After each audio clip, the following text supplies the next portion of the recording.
মণ্ডপের ভেতরের কারুকার্যে কেউ হাত দেবেন না। আপনাদের সকলকে সাদর আমন্ত্রণ জানাই।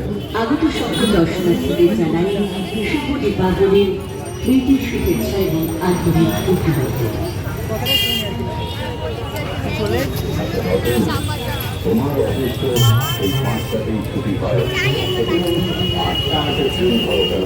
শিয়ালদা স্টেশনে আসতে তো অনেকক্ষণ সময় লাগে না। আসলে আমি তো কারখানার ছুটি হয়ে যাওয়ার পর হেঁটে হেঁটেই আসি।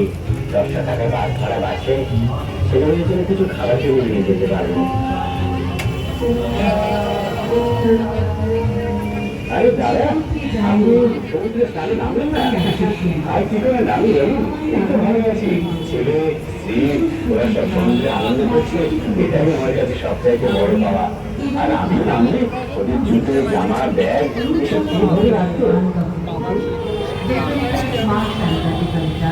সব ক্ষেত্রে না হলেও অনেক ক্ষেত্রেই পরিষ্কার জীবন অনেকটা এমনই। তার সত্যকে খবর রাখতে, তার ভালো লাগা, তার অনুভূতির খবর জানতে চাই। তার আনন্দ, তার হাসি, তার পরিবার, সকলকে এই